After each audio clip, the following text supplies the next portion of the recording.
Bismillahirrahmanirrahim. Assalamualaikum warahmatullahi wabarakatuh. Alhamdulillahilladzi anzalas sakinata fi qulubil mu'minina liyazdadu imanan ma'a imanihim. Asyhadu an la ilaha illallahul malikul a'lam wa asyhadu anna Muhammadan abduhu wa rasuluhul kiram. Allahumma sholli ala Muhammad wa ala alihi wa sahbihi atam. Rabbi sahri sadri wa yassirli amri wahlul 'uqdatam min lisani yafqahu qawli. Allahumma la sahla illa ma ja'altahu sahla wa anta tat'alul hasna idza syi'ta syahla. Alhamdulillah wa syukurillah, senantiasa kita panjatkan puji serta syukur kehadirat Allah Subhanahu wa taala karena atas cucuran nikmat, rahmat, karunia, serta inayahnya lah. Alhamdulillah, pada pagi hari ini kita dapat berkumpul bersama dalam acara silaturahmi dan bugar olahraga bersama yang senantiasa kita selalu rutin lakukan setiap hari Ahad. Salawat serta salam semoga tercurah limpahkan pada junjungan Nabi besar kita Muhammad Sallallahu Alaihi Wasallam, kepada para keluarganya, para sahabatnya, kepada umatnya hingga akhir zaman. Mudah-mudahan yang hadir di sini kita semua termasuk di dalamnya. Ibu-ibu dan bapak-bapak rahimakumullah, saya mengucapkan banyak terima kasih atas kepercayaan yang telah diberikan oleh Bapak Ketua Bugar yang pada mana pagi hari ini tidak dapat hadir di tengah-tengah kita karena beliau sedang menengok cucunya ke Jakarta. Atas kepercayaan ini saya insya Allah akan belajar bicara. Bukan berarti saya lebih pandai daripada ibu-ibu, tapi saya belajar dengan cara menyampaikan, bapak-bapak dan ibu belajar dengan cara mendengarkan. Juga di sini sebenarnya saya agak minder juga ya, di sini ada profesor yang mana mungkin pengetahuannya lebih banyak daripada saya. Tapi saya akan mencoba berbicara di sini karena ini amanah. Sebagaimana hadis juga yang menyatakan balighu anni walau ayah. Sampaikan walaupun satu ayat. Nah itu aja mungkin yang saya pegang. Semoga ini bermanfaat bagi saya umumnya. Ibu-ibu dan bapak-bapak rahimakumullah, jika kita melihat kehidupan di masyarakat sehari-hari kita, maka pada umumnya tidaklah berlebihan jika kita katakan bahwa kita itu selalu menonjolkan konsumtif, bergengsi dan riya ya, yang menjurus kepada kemewahan, terutama di kalangan elit ya, di kalangan orang-orang yang beruang ya, bukan beruang ya Bu, beruang, yang mempunyai banyak uang. Itulah ya Bu ya, kadang-kadang mereka itu dapat dilihat antara lain dalam acara ya, seperti acara pernikahan, acara mungkin hari kelahiran anaknya, atau mungkin acara para kita seandainya bersyukuran untuk berangkat ke haji dan syukuran-syukuran lain, kadang-kadang juga syukuran-syukuran dalam langkah kematian keluarga. Yaitu kadang-kadang suka ada yang menonjolkan diri atau ingin ria dipuji orang. Yang mayoritas mungkin kita tidak menyadari bahwa di sekitar kita ada orang-orang yang kemampuan ekonominya kurang atau membutuhkan sekali perekonomiannya karena lemah, jadi dia tidak mampu untuk berkehidupan layak seperti orang-orang yang lain. Nah di sini Islam mewajibkan kita, menuntun kita agar senantiasa kita selalu hidup sederhana. Sebagaimana Allah berfirman di dalam surat Al-Furqan, A'udzubillahi minasyaitonirrajim, ayat 67, Bapak dan Ibu. Walladzina idza anfaqu lam yusrifu wa lam yaqturu wa kana baina dzalika qawama.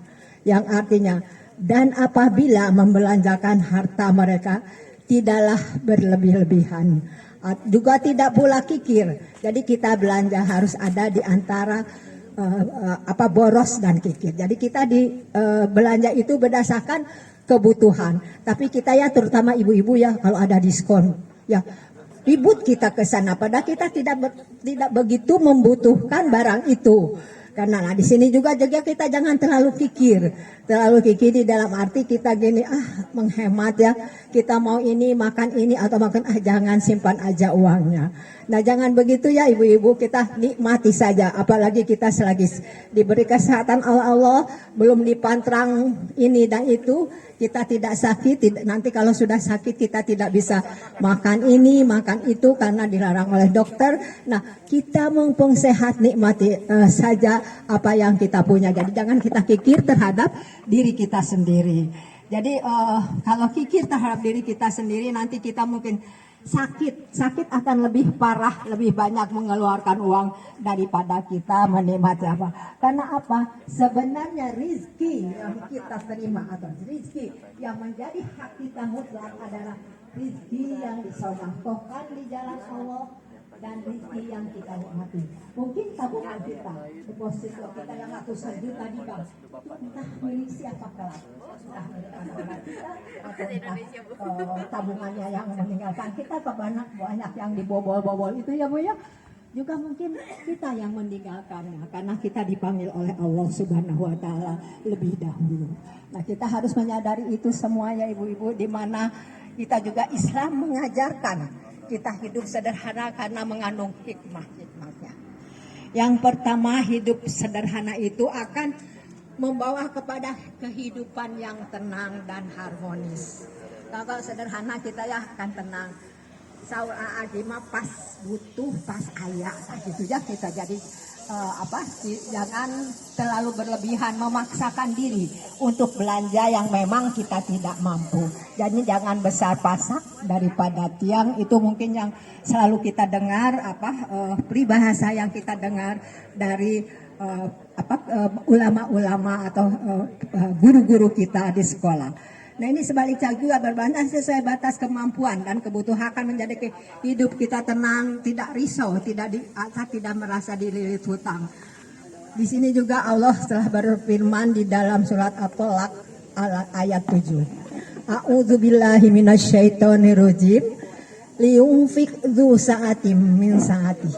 Wa ma qudira alaihi rizquhu falyunfiqu mimma atahullah. La yukallifullahu nafsan illa ma ataha. Sayaj'alullahu ba'da usri yusra. Yang artinya, hendaklah orang yang mampu memberi nafkah atau belanja menurut kemampuannya, dan orang yang disempitkan rezekinya hendaklah memberi nafkah atau belanja dari harta yang diberikan Allah kepadanya. Allah tidak memikulkan beban kepada seseorang, melainkan sekedar apa yang Allah berikannya sesudah kesempitan. Insya Allah kelak Allah memberikan kelapangan. Nah di sini jelas ya ibu-ibu, kita jangan dunia berputar, jangan terlalu berputus asa. Mungkin kita tidak menduga rezeki dari mana yang akan datang dari Allah Subhanahu wa taala, dari mana dan dari siapa kita akan mendapat rezeki dari Allah Subhanahu wa taala. Itu semua diatur oleh Allah Subhanahu wa taala.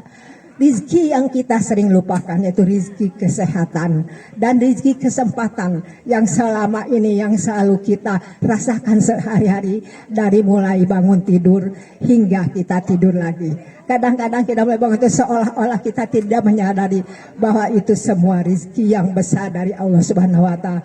Kita sejak dari bangun kita masih bernapas, kita masih bisa menikmati gerakan-gerakan, masih kita bisa menikmati sholat subuh dan seterusnya sehingga kita tertidur lagi pada malam hari. Itu kadang-kadang nikmat itulah yang sering kita selalu lupakan.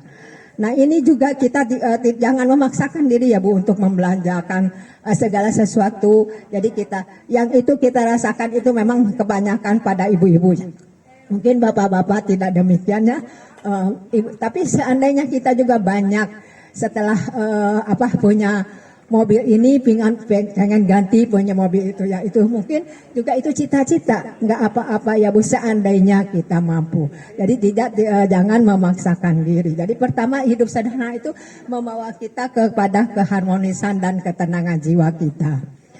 Nah di sini juga kita ada di keduanya itu hidup sederhana juga akan menghindarkan kita dari sikap hidup yang boros. Ya.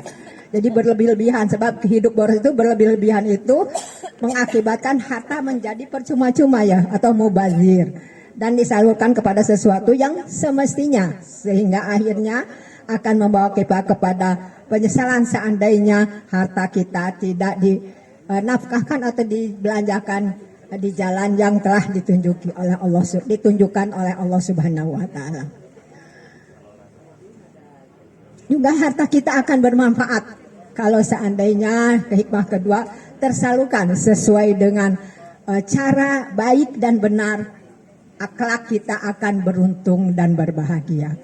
Sebagaimana Allah berfirman, wa atizal qurba haqqahu wal miskina wa ibnas sabili wa la tubadzir tabdzira innal mubadzirina kanu ikhwal nasyayatin wa kana syaitanu lirabbihi kafura. Yang artinya, dan berikanlah kepada keluarga yang dekat akan haknya, kepada orang-orang yang miskin dan orang-orang yang dalam perjalanan, dan jalanilah. Dan janganlah kamu hambur-hamburkan hartamu secara boros, sesungguhnya pemborosan itu saudara setan, dan setan itu adalah sangat ingkar kepada Tuhannya. Jadi ayat tersebut sangat penting ya untuk kita hayati dan diamalkan di dalam kehidupan kita sehari-hari. Karena banyak langsung orang seringkali udah 11 menit tapi kayak sampai dari mau tutup ya. Dari dia juga budaya boros ini hampir menyangkut semua lapisan masyarakat. Jadi salah satu contohnya yaitu anak-anak kita aja ya Bu ya, kadang-kadang mementingkan telepon seluler ya. Sekarang ada model baru nih, kita beli lagi yang baru. Nanti yang baru karena banyak saya cerita sedikit karena ini menggambarkan bahwa ternyata memang apa yang dilakukan oleh orang tua saya ternyata tersirat di dalam Al-Quran ini. Setelah saya, karena waktu itu saya mungkin masih anak-anak, ditanya bukan masih anak-anak, sudah berkeluarga, tapi mungkin belum mengerti kenapa orang tua saya melakukan begitu. Ternyata memang sudah ini ya, apa yang ditinggalkannya hanya yang ada di badannya saja. Yang lain-lain yang sudah disedekahkan di jalan Allah, dan walaupun tidak banyak mungkin karena hafal, kita semua ini hanya pegawai negeri biasa ya Bu. Terima kasih atas perhatian Ibu-ibu. Mohon maaf bila di dalam menyampaikan ini ada kata atau tingkah saya yang salah, itu karena kedangkalan ilmu yang saya miliki. Juga terima kasih ya, mudah-mudahan kebenaran hanya datang dari Allah Subhanahu wa taala. Itulah mungkin mohon maaf dan terima kasih atas perhatiannya. Mudah-mudahan saya ya ini sebagai tazkirah saja, bukan sebagai ceramah atau tauziah, hanya mengingatkan khususnya untuk saya pribadi sendiri bahwa hal itu harus dicontoh baik oleh kita semua. Mudah-mudahan kita dapat mengamalkan apa yang tersirat di dalam Al-Quran ini. Billahi fisabilil haq. Wassalamualaikum warahmatullahi wabarakatuh.